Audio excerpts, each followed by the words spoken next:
Mr. Prime Minister, the German ambassador called on you and on Serbia to end the blame games. And he asked you for more constructive talks. So what is your offer, or what is your constructive approach for the meeting on Thursday in Brussels? I'm not into blame game, I'm solution driven, and that means implementation of the basic treaty that we have agreed in Brussels on 27th of February, and then with implementation annex in Ohrid on 18th of March.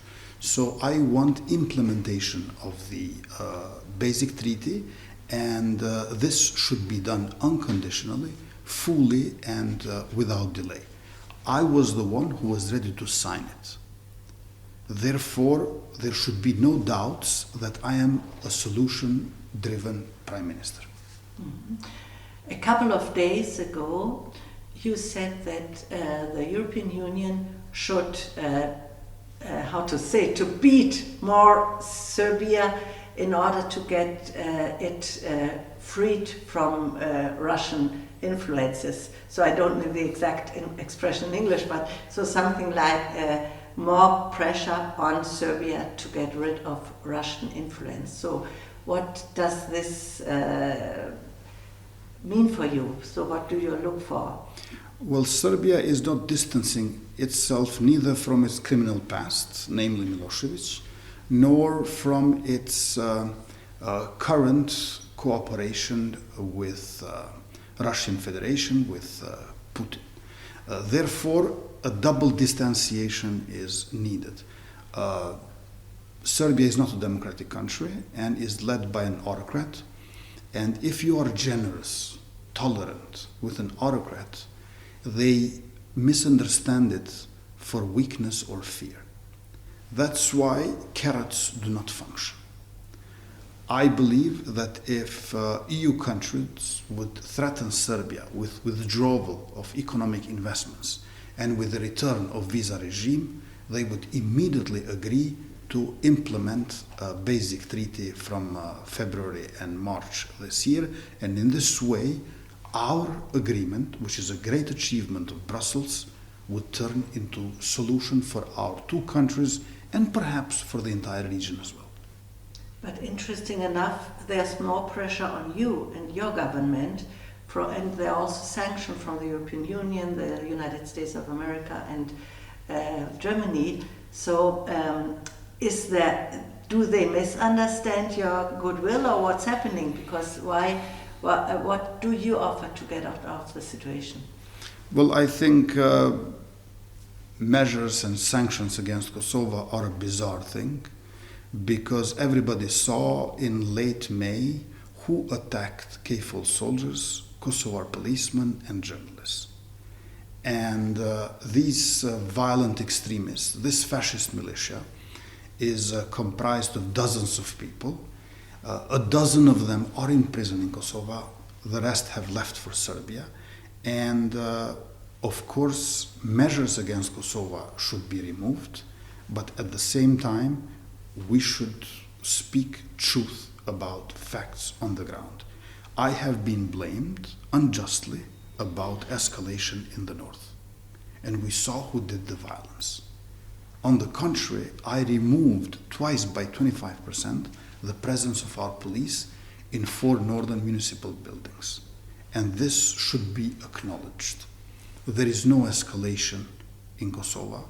There is de-escalation on the ground. We have to worry about potential re-escalation, but the cause of that will never be Pristina, and as usual, we could expect it from Belgrade. However, I don't agree with my European and American friends when they say, for example, eruption of violence in the north. In the north, we don't have a volcano, so we can say eruption of a volcano. Violence has agency, has people who do violence.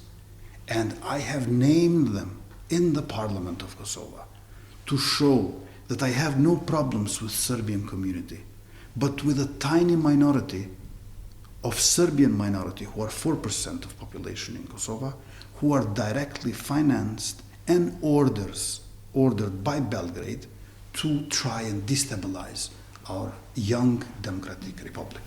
A couple of days you also declared that you have evidence of the presence of Wagner soldiers or Wagner troops in the north.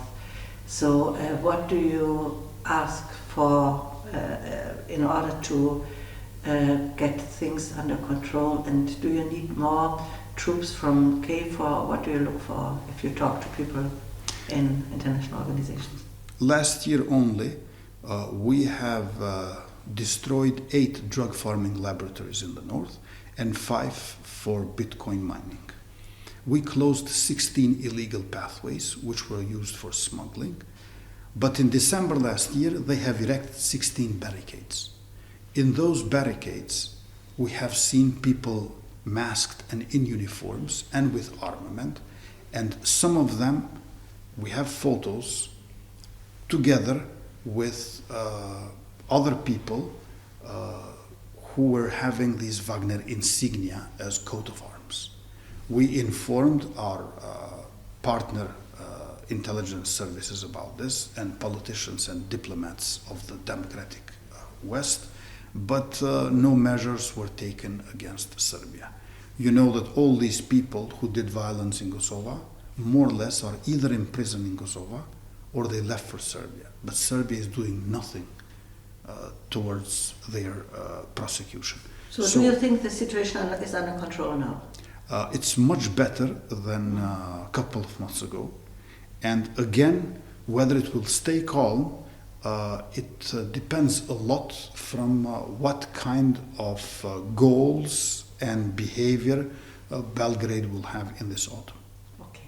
Last question. What do you offer to your Serbian population to get them integrated in the state, and especially in the north of Kosovo? What is your concrete offer to them? The Serbs who are in the south of Ibar are integrated and they live better. Who gets integrated lives better. I think that Serbs in the north should look after Serbs in the south and integrate as well, because they will live better. And 2 things which have happened in recent history damaged integration of Serbs in the north. First is the so-called land swap, territorial exchange project, which created the fantasy in the north that they will join Serbia. It's not going to happen. And second is destabilization attempts of Serbia in rotative manner in Bosnia and Herzegovina, in Montenegro, and in Kosovo, trying to send a message to the EU and US with the request, give me something somewhere because I'm dissatisfied from the violent disintegration of Yugoslavia, which we know that they caused. So what I offer is jobs and justice, economic help, fairness of the institutions, rule of law, constitutionality. I'm not only Prime Minister of Albanians, I'm Prime Minister of Serbs and other minorities as well, and I'm here to serve, not to rule. Kosovo will always be a democratic state, just as different international prestigious organizations are showing that we are champion in Western Balkan 6 in terms of rule of law, anti-corruption, political rights and civil liberties, freedom of the press, and also economic recovery package as percentage of GDP, and tax revenue collection as evaluated by IMF and World Bank. Mm-hmm. And when will they have new elections in the north and the Association of Serbs Community?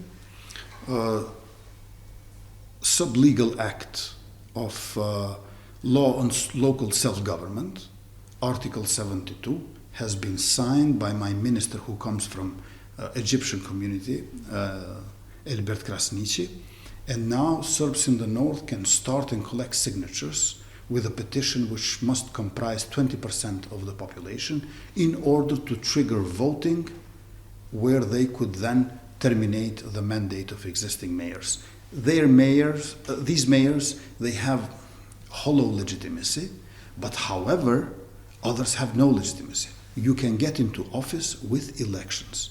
not with violent extremists.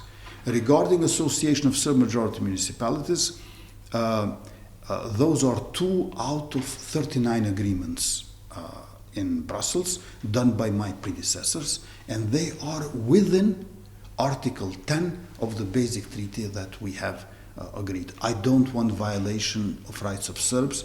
I don't want any kind of discrimination. I've been too long discriminated as Albanian, as political activist, but at the same time, there can be no privileges which would discriminate someone else.